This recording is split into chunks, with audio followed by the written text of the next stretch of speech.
Hey everyone, good morning and welcome back to my new blog. तो friends, आज की video में हम बात करने वाले हैं हिंदी पे, क्योंकि आप लोगों के बहुत सारे कमेंट्स आए कि हिंदी की स्ट्रैटेजी शेयर कर दीजिए, आप किस तरीके से हिंदी पढ़ती हैं। क्योंकि जितना सरल उसका सिलेबस दिख रहा है उतना ही ज्यादा स्कोर उसमें आपको करना है, तो वो थोड़ा सा कंफ्यूजन हो जाता है।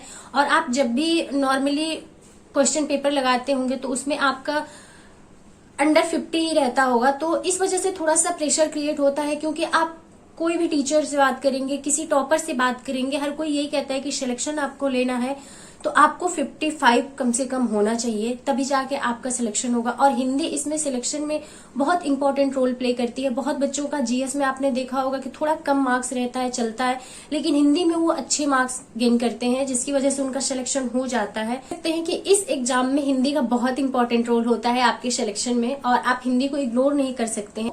फ्रेंड्स, एक चीज मैं पहले ही क्लियर कर देना चाहती हूँ कि इस वीडियो में जो भी मैं बुक शेयर करूंगी या जो स्ट्रेटेजी शेयर करूंगी वो मैं अपनी शेयर करूंगी। हो सकता है आपके पास किसी अलग राइटर की बुक हो तो आप उसके साथ कंटिन्यू करिएगा। ये पैनिक बिल्कुल भी मत होइएगा कि हमने तो ये बुक पहले से पढ़ा है या मेरे पास ये बुक है, ये बुक नहीं है मेरे पास।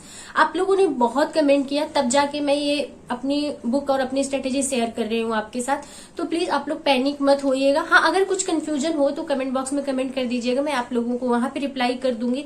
अदरवाइज अगर कुछ चीजों में होता है ना कि वहां पे रिप्लाई नहीं कर पाते हैं, डिटेल में चीजें उससे रिलेटेड आप लोगों के साथ शेयर करनी होती है, तो वो मैं अपने नेक्स्ट वीडियो में शेयर कर देती हूँ। और एक चीज और, आप लोग वीडियो कहते हैं बनाने के लिए, मैं बना देती हूँ, उसके बाद आप लोगों का कोई रिस्पॉन्स नहीं आता है। तो अगर आप लोगों को क्वेश्चन के आंसर मिल जाया करे तो एक प्यारा से कमेंट जरूर कर दिया करिए, जिससे हमें भी समझ में आ जाए कि नहीं, आप लोगों को क्वेश्चन के आंसर हमने दे दिए हैं। तो चलिए वीडियो आगे कंटिन्यू। तो फ्रेंड्स, किसी भी सब्जेक्ट की हम तैयारी कर रहे हैं, सबसे अच्छी जो रणनीति होती है वो ये होती है कि आपके माइंड में, आपके दिलो दिमाग में पूरी तरीके से सिलेबस छपा होना चाहिए। जब आपको सिलेबस की क्लियरिटी होती है तो आपकी प्रिपरेशन बहुत आसान हो जाती है, क्योंकि आपको पता होता है कि हमें क्या पढ़ना है और क्या नहीं पढ़ना है। तो सबसे पहले हम बात करते हैं कि आपको सिलेबस कहाँ से मिलेगा। तो सिलेबस सरकारी रिजल्ट पे आपको मिल जाएगा, लेकिन वो बहुत ही शॉर्ट फॉर्म में सिलेबस है, वहां पे आपको बहुत क्लियरिटी नहीं मिलेगी।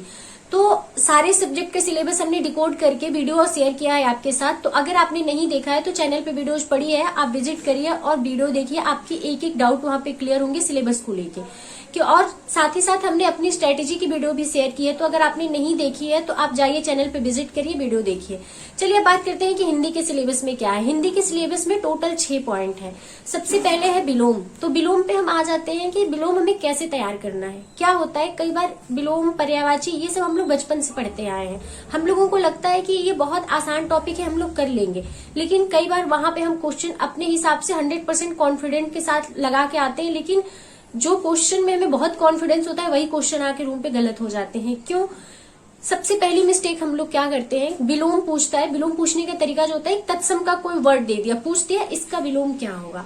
अब हम इतने कंफ्यूजन में चले जाते हैं, क्योंकि हम लोग तद्भव के शब्द यानी कि हिंदी में प्रयोग होते हैं, तो हम लोगों के दिलो दिमाग में वही शब्द रटे होते हैं और हम लोग वही तद्भव वाले ऑप्शन को लगा के चले आते हैं। जबकि आपसे अगर तत्सम का कोई शब्द दे के पूछा है इसका विलोम क्या होगा, तो आपका जो आंसर होगा वो भी तत्सम में ही होना चाहिए। क्योंकि अगर आपने तद्भव वाले ऑप्शन को चूज किया तो 100% आपका क्वेश्चन गलत होगा। तो छोटी छोटी बारीकियां होती हैं जिनका इसमें ध्यान देना होता है। ऐसा इसमें कोई भी टॉपिक नहीं है जो आपको नया प्रिपेयर करना है। इसमें सारे टॉपिक ऐसे हैं जो आपने पहले से पढ़ रखे हैं, लेकिन क्या है, उस शब्दों की बारीकियों को देखना है आप। तो छोटी छोटी चीजें हैं जिसकी वजह से आपके आंसर गलत हो जाते हैं। तो और ये छोटी छोटी मिस्टेक कैसे सही होंगी, तो ये मिस्टेक आपकी प्रैक्टिस से सही होंगी। अब दूसरे टॉपिक पे आ जाते हैं, वर्तनी और वाक्य शुद्धि। अब वाक्य शुद्धि में आप रटना शुरू कर देते हैं, क्योंकि आपको कॉन्सेप्ट नहीं पता है कि हमको उसमें पढ़ना क्या है। आपकी वाक्य शुद्धि पे मैंने एक वीडियो बना रखी है पूरी डिटेल, फिर भी इसमें थोड़ा सा मैं बता देती हूँ कि जैसे आपसे पूछ दिया वाक्य शुद्धि में, अब आपको पहले ये क्लियर करना है कि उसमें अशुद्धियां क्या है। कई बार सार्वनामिक अशुद्धियां होती हैं, कई बार आपके क्रिया संबंधी अशुद्धियां होती हैं, कई बार वाक्य संबंधी अशुद्धियां होती है। उसमें अशुद्धियां क्या हैं वो आपको क्लियर होना चाहिए। जब तक आपको क्लियरिटी नहीं होगी कि उसमें अशुद्धियां क्या है, आप रट के क्वेश्चन बना ही नहीं सकते, क्योंकि इस बुक को भी अगर आप पढ़ते हैं ना, ये बुक अपने आप में इतनी मोटी है और सिर्फ इसी बुक को आपको नहीं पढ़ना है, इस बुक के साथ साथ और भी आपके सारे सब्जेक्ट हैं और भी आपका सिलेबस है जो बहुत लेंदी है और उसको तैयार करना है आपको एग्जाम तक। तो आप किसी भी सब्जेक्ट को रट नहीं सकते। कुछ पॉइंट ऐसे हैं जो रटने वाले ही हैं, उसको आप बार बार रिवाइज करते रहिए, लेकिन कुछ पॉइंट ऐसे हैं जो कॉन्सेप्ट बेस पे हैं, उसको समझने का प्रयास करिए। तो जब आप वाक्य शुद्धि वाले पार्ट में जाते हैं तो आपके 10 टॉपिक इससे इंटरकनेक्टेड हैं और वो कौन कौन से टॉपिक इंटरकनेक्टेड है इसमें डिस्कस करेंगे तो वीडियो बहुत लंबी हो जाएगी। उसकी डिटेल वीडियो चैनल पे पड़ी है, वहां से आप देख के क्लियर कर लीजिएगा। तो हमारे 2 पॉइंट क्लियर हो गए, विलोम और वाक्य शुद्धि। अब आ जाते हैं अनेक शब्दों के लिए एक शब्द। इसमें कोई दिमाग नहीं लगाना है, सिंपल सा है, इसको बार बार रिवाइज करते रहिए।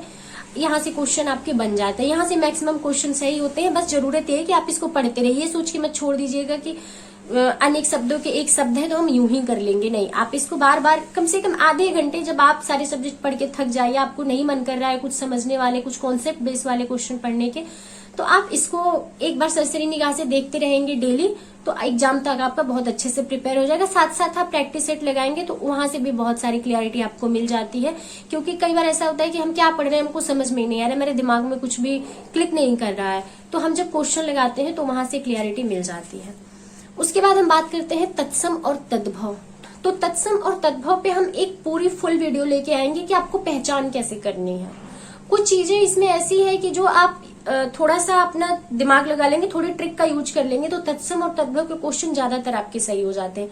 फिर भी हम आपसे कहेंगे पढ़िएगा, प्रैक्टिस करिएगा, क्योंकि मोस्ट इंपॉर्टेंट है कंटिन्यूटी। किसी भी सब्जेक्ट को आप अगर तैयार करना चाहते हैं तो आप कंटिन्यू रहिए उसके साथ। ऐसा नहीं है कि आप 2 दिन पढ़ लेंगे और तैयार हो जाएगा। वैसे तो अगर आप हिंदी को 1 हफ्ता पूरा अपना फुल डे देते हैं तो समझ के चलिए आपके हिंदी का सिलेबस कंप्लीट हो जाएगा, क्वेश्चन बाहर नहीं जाएगा। लेकिन इतना प्रेशर क्रिएट करने की क्या जरूरत है। आप सारे सब्जेक्ट के साथ साथ अगर 1 से 1.5 घंटा डेली दे रहे हैं हिंदी को, तो हिंदी बहुत अच्छे से आपका प्रिपेयर हो जाएगा।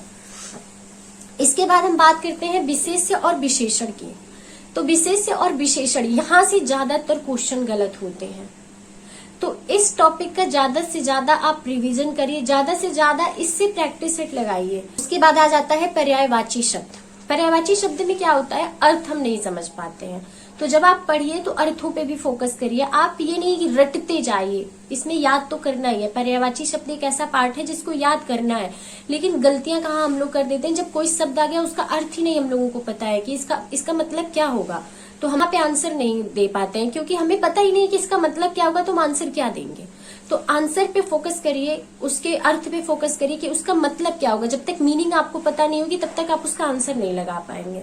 चलिए अब बात करते हैं कि हम कौन कौन सी बुक से पढ़ते हैं। तो आप लोगों के साथ पहले भी हमने शेयर किया है, लेकिन वीडियो इनकम्प्लीट रहेगी जब तक हम अपनी बुक आप लोगों के साथ नहीं शेयर कर देते हैं।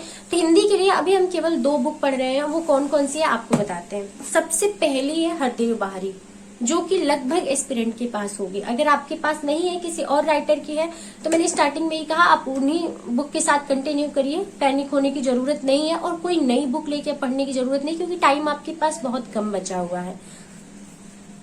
तो इसमें बहुत डिटेल में चीजें दी हुई हैं, आप देखेंगे, ये देख सकते हैं आप यहाँ, ये फ्रंट कैमरा से इसलिए उल्टा दिख रहा होगा, ये क ख ऐसे कर करके पूरे वर्ण के हिसाब से आपका दिया हुआ है। इसमें बहुत मैटर आपको मिल जाएगा और इसको पढ़ने के बाद आपकी प्रिपरेशन जो है वो कंप्लीट नहीं होती है, क्योंकि आपको प्रैक्टिस बहुत जरूरी है। अब इसमें क्वेश्चन आंसर तो दिया नहीं, आप प्रैक्टिस करेंगे तो कहाँ से करेंगे।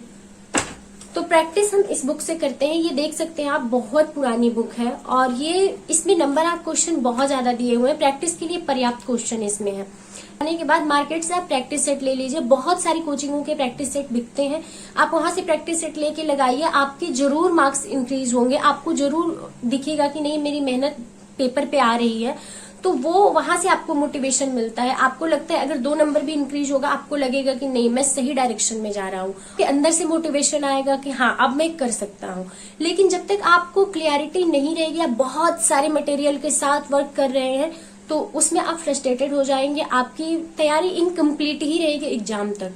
तो आप बहुत ही मिनिमम रिसोर्सेस रखिए अपने पास, क्योंकि मेरे पास सिर्फ यही 2 बुक है जिससे मैं प्रिपरेशन कर रही हूँ। अगर जरूरत पड़ी, कुछ ऐड किया हमने, तो आपके साथ जरूर शेयर करेंगे। ऐसा नहीं होता है कि हम पढ़ रहे हैं और आपके साथ मटेरियल नहीं शेयर करते। डेली हम आपके साथ शेयर करते हैं कि हम क्या पढ़ रहे हैं, कहाँ से पढ़ रहे हैं, तो अभी हम इसी 2 बुक से पढ़ रहे हैं जो हमने आपके साथ शेयर किया है। तो आप भी अपने जो रिसोर्सेस है उसको लिमिटेड रखिए, बहुत ज्यादा रखने का प्रयास मत करिए, ज्यादा से ज्यादा प्रैक्टिस करने का प्रयास करिए। अगर आपके पास अवेलेबल नहीं है तो मार्केट में बहुत सारे प्रैक्टिस सेट पड़े हुए हैं, बहुत सारी कोचिंगों के भी टेस्ट पेपर मिल जाते हैं आपको, तो आप वहां से लेके टेस्ट पेपर जरूर लगाइए। तो फ्रेंड्स, ये रही एक छोटी सी वीडियो जिसमें हमने हिंदी पर डिस्कस किया है। उम्मीद करती हूँ कि वीडियो आप सभी को पसंद आएगी। तो वीडियो पसंद है तो वीडियो को एक लाइक जरूर कर दीजिएगा, और चैनल पे नए हैं तो चैनल को सब्सक्राइब करके बेल आइकन प्रेस कर दीजिएगा, जिससे ऐसी इंटरेस्टिंग वीडियो आप सभी को मिल सके। तो चलिए मिलते हैं नेक्स्ट वीडियो में, तब तक